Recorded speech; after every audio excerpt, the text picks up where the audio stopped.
Hi everyone, क्या हालचाल। आप सभी लोगों के बीच में आज की ये क्लास प्रेजेंट है टॉप 25 क्वेश्चंस को लेके, जो कि है चैप्टर द यूनियन लेजिस्लेचर के। जी हाँ, आईसीएसई क्लास 10th का वो चैप्टर जहां से ये क्वेश्चंस मैंने बनाए। और इन क्वेश्चंस को बनाने के समय बहुत मेहनत लगी, क्योंकि पूरे चैप्टर को पढ़ने के बाद लाइन टू लाइन से क्वेश्चंस लाए गए हैं। यानी कि इन क्वेश्चंस को बनाते समय बहुत हार्डवर्क लगा है, और आपको भी उसी तरीके से इन क्वेश्चंस को आंसर भी करना होगा, क्योंकि ये वो क्वेश्चंस हैं जो कई बार आपको लगेगा कि यार आते हैं, बट कई बार दिमाग से निकल जाते हैं।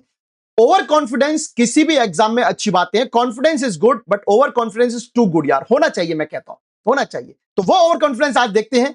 द यूनियन लेजिस्लेचर के टॉप 25 क्वेश्चंस आप सभी के साथ में लेके आया हूं। ICC class 10th and this is your Joginder Singh Chahar, your वो क्या कहते हैं, सोशल स्टडीज का एजुकेटर, ना मास्टर। सीधी सी बात है, आपका वही अपना पुराना ओगी और वही अपना ताऊ। चलते हैं मेरे भाव, आगे चलते हैं। Dash is the one in which there is only one level of government. ऐसा कौन सा फॉर्म ऑफ गवर्नमेंट होता है जहां पे केवल एक लेवल ऑफ गवर्नमेंट होता है, और अगर कोई सब यूनिट्स हो भी तो वो उसको सिर्फ साथ में रहने के लिए, सबऑर्डिनेट करने के लिए चलती नहीं है। इट मींस एक गवर्नमेंट या तो वो अकेली है, या उसके साथ अगर कोई छोटे छोटे पार्ट भी गवर्नमेंट है, पर चलती मेन गवर्नमेंट की है। ऐसे केस में याद करते हैं इंग्लिश का वो टर्म जिससे आपको मतलब निकले। बट उससे पहले आप लोगों को यह रहा समय जो अब तक मैंने दिया, जिसमें आपको आंसर बताना था। तो क्या लगता है आप लोगों को, क्या करेक्ट आंसर होगा इसका?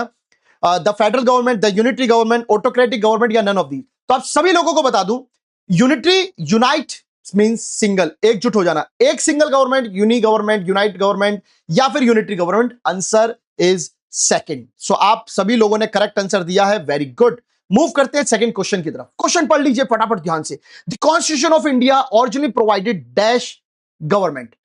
मतलब यहां पे आंसर देखो, टीयर मतलब होता है, एक तो आप लोगों को समझना होगा कि टीयर मतलब होता है लेवल। लेवल इनिशियली कितने लेवल ऑफ गवर्नमेंट हमारे यहां था? क्वेश्चन आप सभी के सामने, आंसर आप सभी के सामने। फटाफट जाइए और टिक कीजिए। 1 टीयर, 2 टीयर, 3 टीयर, 4 टीयर। क्या लगता है आप लोगों को?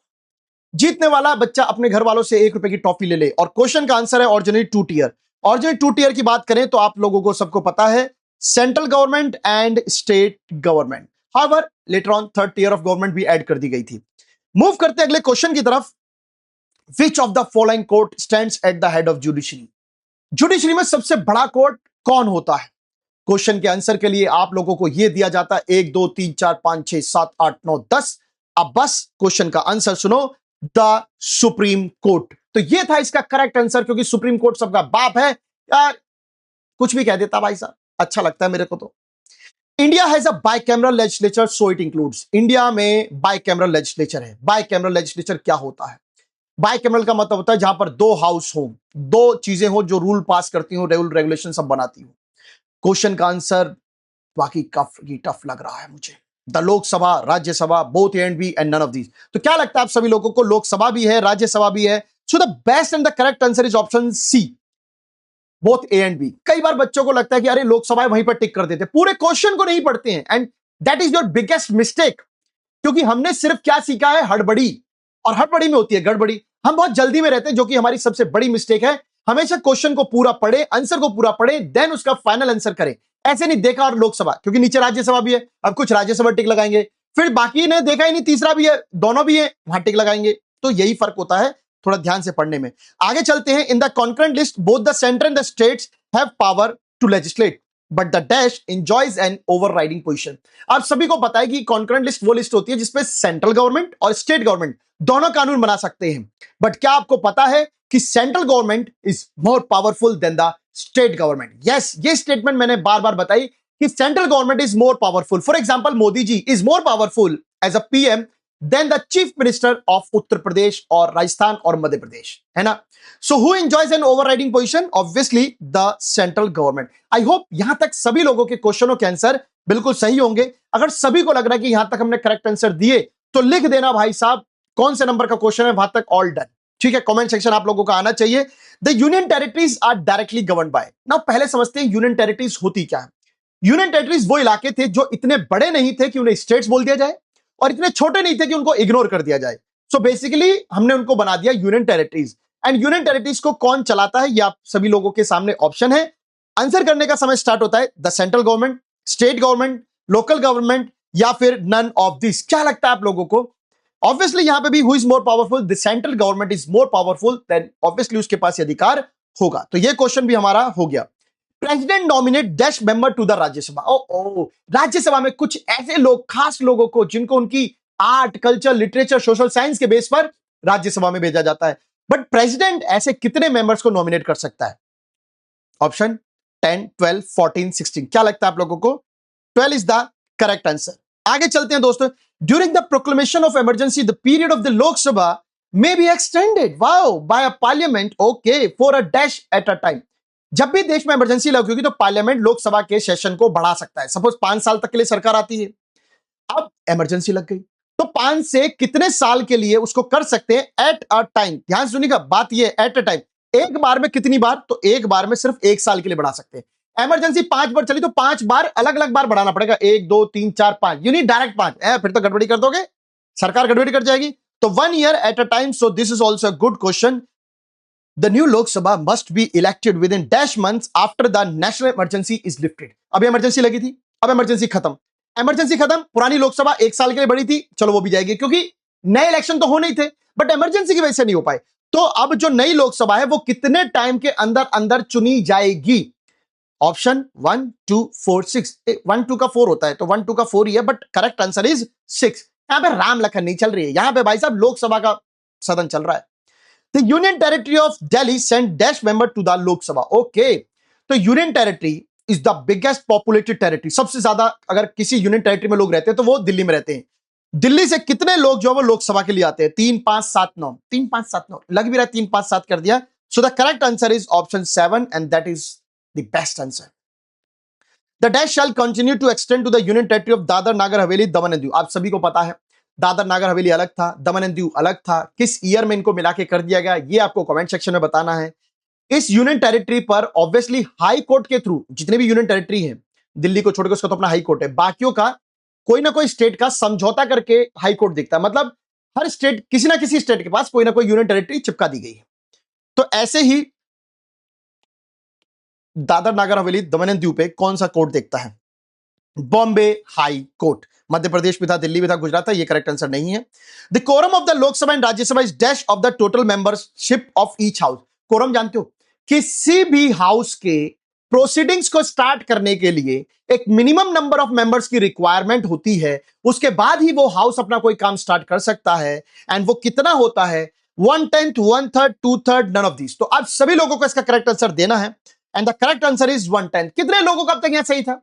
आप लोग बताइए, कितने लोगों को लगता है कि यहां तक जितने क्वेश्चंस किए वो सारे के सारे आप लोगों को आते थे? नेक्स्ट क्वेश्चन है, ऑप्शन पढ़ लीजिए। The dash are on every working day of the Lok Sabha is reserve for questions. इनमें से कौन सा आर होता है जो सिर्फ लोकसभा का क्वेश्चंस पूछने के लिए रखा जाता है? First hour, second hour, third hour, fourth hour. कौन सा घंटा होता है वो भी? 11 से 12 वाला, याद कीजिए। फर्स्ट आर, याद आया? First hour. चलिए, बहुत अच्छी बात है, आगे बढ़ते हैं। Short notice questions relate to the matter of urgent time. Yes we know, short notice question, किसी से शॉर्ट नोटिस में अगर कुछ मांगोगे तो ऑब्वियसली अर्जेंट होता है, इसमें कौन सी बड़ी बात है? आप तो बोले अभी बता भाई, अभी बता, that is short notice, that means urgent matter. उसके लिए मेंबर को आंसर देने के लिए कितने दिन का टाइम दिया जाता है? 3 5 10 20। ज्यादा नहीं, ना तुम्हारा ना मेरा, 10 टाइम, 10 डेज दिए जाते हैं आंसर करने के लिए। So the correct answer is 10 days. आगे चलते हैं दोस्तों। The house grant leave to move no confidence motion. Basically simple बात करता हूं, क्वेश्चन ये कह रहा है कि किसी भी हाउस में क्या, लोकसभा में, नो कॉन्फिडेंस मोशन ऑलवेज कहां पे आएगा? इन लोकसभा। कितने मेंबर चाहिए एटलीस्ट उसको स्टार्ट करने के लिए? एटलीस्ट 10 20 50 100। क्या लगता है आप लोगों को? क्या लगता है आप लोगों को? 50 50 50। चलिए, impeachment can be initiated. Impeachment is a process of removal for the post of president, vice president, supreme court जज, डिस्ट्रिक्ट कोर्ट जज, चीफ इलेक्शन कमिश्नर, राइट? ध्यान सुनिएगा जो मैंने बोला, इन सभी पोस्ट के लिए इंपीचमेंट का यूज होता है। इंपीचमेंट इज ए प्रोसेस, प्रक्रिया है जिसके थ्रू हम किसी बड़ी पोस्ट के मतलब पदाधिकारी को हटा रहे हैं। ओके, कहां पे शुरू होता है? मैंने आप लोगों को बताया था इंपीचमेंट कहीं भी शुरू हो सकता है। जिस भी हाउस में शुरू होगा उसके बचा हुआ दूसरा हाउस हमेशा इन्वेस्टिगेशन करेगा। लोकसभा में आया तो राज्यसभा इन्वेस्टिगेट करेगा, राज्यसभा में आया तो लोकसभा इन्वेस्टिगेट करेगा। That means either house. तो that is the best and correct question भाई साहब। In case of money bill dash has virtually no power. आपको क्या लगता है मनी बिल के मामले में कौन से हाउस पे कोई ज्यादा पावर है नहीं, बस सुनवाई ऐसे ही है, नाम मात्र का है? Lok Sabha, Rajya Sabha, both and B, none of these. तो आपको पता है राज्यसभा। राज्यसभा के पास कोई पावर है ही नहीं, वो सलाह दे, उस सलाह को भी मानना ना मानना लोकसभा के हाथ में है। राज्यसभा के पास 14 डेज होते हैं कि वो उस बात को मान ले या ना मान ले, बिल तो पास होके रहेगा। इन case of ordinary bills the joint session is presided over by. अब ध्यान सुनिएगा, कोई ऑर्डिनरी बिल है, कोई कॉमन बिल है, रोड सड़क बिजली पानी का, उस पर बहस चल रही है, दोनों हाउस मान नहीं रहे, ना ये मान रहे ना वो मान रहे, फिर होगी जॉइंट सिटिंग। जॉइंट सिटिंग होगी तो इस जॉइंट सिटिंग का बुलावा कौन देगा? प्रेसिडेंट। बट यहां पे क्या लिखा है? प्रिसाइडेड। प्रिसाइड मतलब ऐसा कुर्सी डाल के कौन बैठ जाएगा भाई साहब कि चलो तुम शुरू करो, तुम शुरू करो। So the prime minister, the president, the governor और the speaker. So the speaker. Reason, Lok Sabha has majority, Lok Sabha का 550 मेंबर होता है, राज्यसभा का 250 होता है। तो एट द एंड आप एक बात बताओ, कॉमन सी, अगर बिल पास भी होगा तो किसकी सपोर्ट से होगा? लोकसभा की। 250 और 550 लोग ज्यादा हैं। Motions of no confidence against the government can only be introduced and passed in. No confidence motion government के खिलाफ कहां लाया जा सकता है? The Lok Sabha, Rajya Sabha, both A and B, या फिर नन ऑफ दीज। तो करेक्ट आंसर आपके सामने है और आपने अब तक इसका करेक्ट आंसर दे भी दिया होगा, मैं जानता हूं। The correct answer is the Lok Sabha. मजा आ रहा है कि नहीं आ रहा? अगली बार इससे भी और भयंकर क्वेश्चन लेके आऊंगा, डोंट वरी। डैश में establish the common high court for 2 और मोर स्टेट्स। इनमें से कौन है जो किसी भी स्टेट के लिए हाई कोर्ट बना सकता है? Lok Sabha, Rajya Sabha, the parliament and the president. अब यहां से सुनिएगा, अगर दोनों हाउस के लिए मतलब 2 स्टेट के लिए हाई कोर्ट बनाना हो तो इन सभी हाउस में सबसे ज्यादा पावरफुल, सीधी सी बात करूं तो पार्लियामेंट ही है। अकेला लोकसभा नहीं कर सकता, अकेला राज्यसभा नहीं कर सकता, हाँ हाउस कर सकता है, दैट मींस द पार्लियामेंट। आगे चलते हैं। The council of minister is collectively responsible to. अब मुझे आप एक बताओ, काउंसिल ऑफ मिनिस्टर मतलब मंत्री। मंत्री कहां के होते हैं? जीती हुई सरकार के। जीती हुई सरकार कहां बैठती है? विनिंग गवर्नमेंट कहां बैठती है बेटा? विनिंग गवर्नमेंट बैठती है लोकसभा में। तो लोकसभा के लिए ही रिस्पॉन्सिबल होते हैं, and that is the trick. ये ट्रिक थी। चलिए आगे चलते हैं। The vice president of India is elected by dash of the parliament. Vice president के इलेक्शन में कौन इंवॉल्व होता है? Lok Sabha, the Rajya Sabha, both A and B, या फिर नन ऑफ दिस। क्या लगता है आप लोगों को? वाइस प्रेसिडेंट के इलेक्शन में बोथ ए एंड बी, दोनों। तो ऑप्शन 3 इज करेक्ट। आगे बढ़ते हैं। The salary and allowances of MPs and ministers are determined by. अब आप में लोगों में से पूछेंगे एमपीज क्या होते हैं? मेंबर ऑफ पार्लियामेंट, सांसद। इनकी सैलरी का डिसीजन कौन लेता है? द प्राइम मिनिस्टर, जो कि खुद एक एमपी है, खुद से फैसला ले ले। द प्रेसिडेंट, जिनको इनकी सैलरी से कोई लेने देने नहीं है। द गवर्नर, जिनको भी कोई लेना देना नहीं है। द पार्लियामेंट, जहां पे सब बैठते हैं तो उसको लेना देना है। So option 4 is correct, the parliament. अगर मान लीजिए ऑर्डिनरी बिल में कोई मेंबर नहीं मानता अपनी बात, तो उनकी ज्वाइंट सिटिंग का बुलावा कौन देता है? मैंने बताया था, ज्वाइंट सिटिंग को देखेगा बैठकर स्पीकर, और उस ज्वाइंट सिटिंग का बुलावा देगा द प्रेसिडेंट। तो correct answer is the president. अच्छा चल रहा है ना सीरीज का? आगे चलते हैं। ओ खत्म हो गई, शिट, बुरा लगा कि क्वेश्चंस खत्म हो गए। सो बहुत बहुत धन्यवाद आप सभी लोगों का, बहुत बहुत धन्यवाद आप सभी लोगों का। Thank you so much guys, thank you so much, बहुत बहुत धन्यवाद। बताइएगा जरूर कमेंट सेक्शन में कि कैसी लगी क्वेश्चन। अगर आपको और क्वेश्चन चाहिए, if you want more questions, if you want more questions, तो प्लीज कमेंट सेक्शन बता दीजिए, मैं क्वेश्चंस लेके आऊंगा। आपको जैसे क्वेश्चन चाहिए बता दीजिए, मैं अगली बार फिर इससे बेहतरीन क्वेश्चन लेके आऊंगा। तब तक के लिए see you, good night, thank you, bye bye. मुस्कुराते रहिए, पढ़ते रहिए और एंजॉय करते रहिए अपनी क्लास को। सी यू।